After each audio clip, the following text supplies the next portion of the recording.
Bon, mercredi, Bourbon, les enthousiastes, Jonathan de la chaîne Spirituosité. Aujourd'hui, je présente le Jack Daniel's Single Barrel parce que à la base, quand que j'ai acheté ce whisky-là, j'avais pas beaucoup d'appréhension. Mes attentes étaient assez basses. Et puis, ben, ce fut une belle découverte malgré tout. J'ai essayé d'améliorer mon inventaire puis mon expérience en whisky de Single Barrel pour faire un article. Puis, je magasinais là ce qu'il y avait disponible, puis je suis tombé directement sur le Single Barrel à 60 quelques dollars. Là, c'est pas un whisky très cher.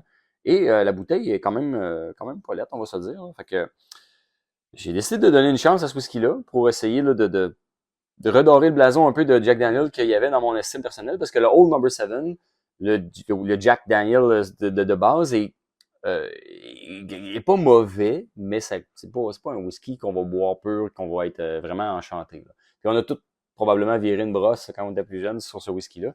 Donc c'est ça. Fait que quand j'ai vu cette bouteille-là, je me suis dit que c'était une belle occasion de regoûter. Puis en étant single barrel, des fois, ça peut peut-être être un peu plus spécifique comme expérience, comme saveur, comme arôme. Fait que, bref, j'ai ramené cette bouteille-là à la maison et bon, la première fois que j'ai pu faire, c'est décortiquer le nez. Et c'est là que la surprise a commencé. C'est un nez super intéressant, super fruité euh, et pas monotone. Vous allez voir, j'en parle beaucoup en bien. C'est pas la révélation. Je pense pas que vous allez tomber à terre sur ce whisky-là. Mais j'étais dans un mode où j'étais sûr de pas l'aimer. Donc, le nez est un beau fruité. C'est vraiment un mélange de fruits, peut-être fruits rouges, banane et peut-être confiture de pomme. C'est vraiment le petit côté vivace là, de la pomme et des fruits rouges, avec l'espèce de côté de fruits granuleux plus rond un peu de la banane.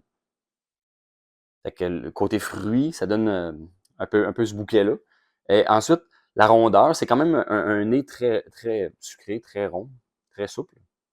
Et c'est pas tant caramel, c'est plus sirop de maïs puis sucre d'orge. Tu sais, c'est des sirops sucrés, mais pas de temps intense côté goût. Là. Contrairement à un sirop d'érable ou à un caramel, c'est goûteux, là, ça goûte quelque chose beaucoup, tandis que le sirop de maïs, c'est discret comme goût, mais c'est quand même très sucré. Fait que c'est un peu l'impression que j'ai.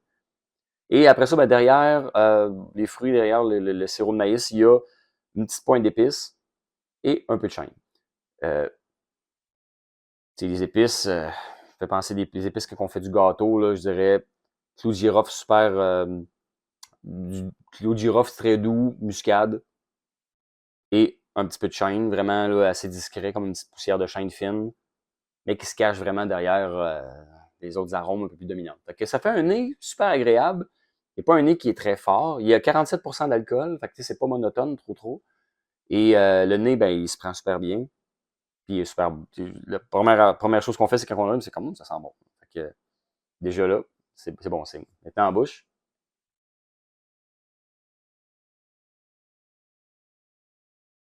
En bouche aussi, c'est bon.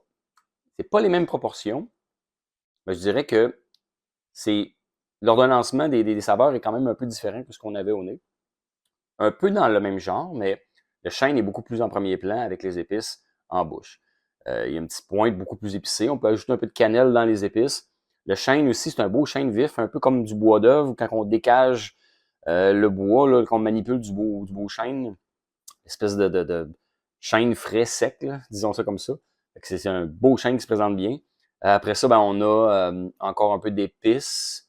Et ben, c'est ça, le côté fruité puis le côté rond est pas mal moins en premier plan que ce qu'on avait au nez. Là. Fait que je dirais que ça se ressemble, mais dans des proportions différentes.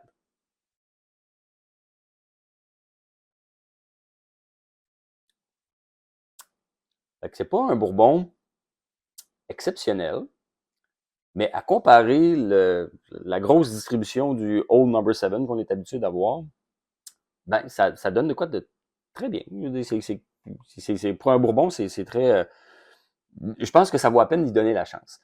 On se trompe pas beaucoup, 60 quelques dollars, donc ça ne nous met pas dans la rue. La bouteille, pas laide du tout, donc ça fait une belle bouteille à mettre au bar, ça n'a pas l'air fou.